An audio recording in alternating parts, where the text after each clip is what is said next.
2 मे 2026 ज्येष्ठ मास आरंभ सहित शनिवार स्वयं प्रभु शनिदेवଙ୍କର शुभ आशीर्वाद एवं ग्रह नक्षत्र शुभ चलन एवं ग्रहରେ ସ୍ଥିତି ପରିବର୍ତ୍ତନ। ଏହାର ସ୍ୱତନ୍ତ୍ର ପ୍ରଭାବ 12 ଗୋଟି ରାଶିଚକ୍ରଙ୍କ ଉପରେ ପଡ଼ିବାକୁ ଯାଉଛି। ସେଥିମଧ୍ୟରୁ 7 ଗୋଟି ରାଶି ହେବାକୁ ଯାଉଛି ଅତ୍ୟନ୍ତ ମହାଭାଗ୍ୟଶାଳୀ।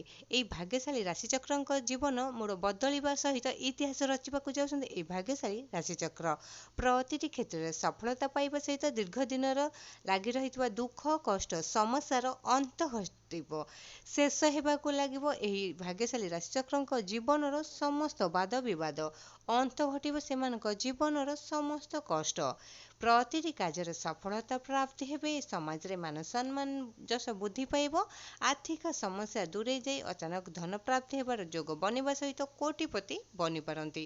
ଟଙ୍କାର ବର୍ଷା ହେବାକୁ ଲାଗିବ ଏହି ଭାଗ୍ୟଶାଳୀ ରାଶିଚକ୍ରଙ୍କ ଜୀବନରେ। ଦର୍ଶକ ବନ୍ଧୁ, ହୁଏତ ଏହି ଭାଗ୍ୟଶାଳୀ ରାଶିଚକ୍ରଙ୍କ ଭିତରେ ଆପଣଙ୍କ ରାଶି ଥାଇପାରେ। ଆପଣମାନେ ଯଦି ଆମ ଚ୍ୟାନେଲକୁ ସବସ୍କ୍ରାଇବ୍ କରିନାହାନ୍ତି ତ ନିହାତି ଆମ ଭିଡ଼ିଓଟିକୁ ଲାଇକ୍ କରନ୍ତୁ, ସେୟାର କରନ୍ତୁ, ଚ୍ୟାନେଲଟିକୁ ସବସ୍କ୍ରାଇବ୍ କରନ୍ତୁ। ଦର୍ଶକ ବନ୍ଧୁ, ଆପଣମାନେ ଯଦି ସହୃଦୟରେ ସ୍ୱୟଂ ପ୍ରଭୁ ଶନିଦେବଙ୍କୁ ଶ୍ରଦ୍ଧା ଏବଂ ଭକ୍ତି କରନ୍ତି ତ ନିହାତି କମେଣ୍ଟ ବକ୍ସରେ ଜୟ ପ୍ରଭୁ ଶନିଦେବ ଲେଖି ଜଣାନ୍ତୁ।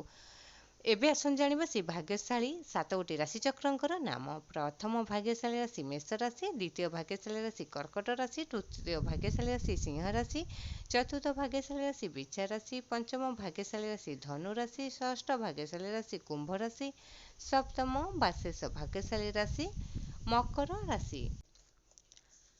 ଦର୍ଶକ ବନ୍ଧୁ, ଏଇ ଥିଲା ଭାଗ୍ୟଶାଳୀ ରାଶିଚକ୍ରଙ୍କର ନାମ। ଏହି ଭାଗ୍ୟଶାଳୀ 7 ଗୋଟି ରାଶିଚକ୍ରଙ୍କ ଜୀବନ ସୁନା ପରି ଚମକିବାକୁ ଯାଉଛି ଆଜିର ଦିନଠାରୁ।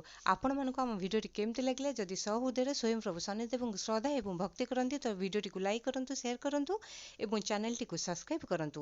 କମେଣ୍ଟ ବକ୍ସରେ ଜୟ ପ୍ରଭୁ ଶନିଦେବ ଲେଖି ଜଣାନ୍ତୁ।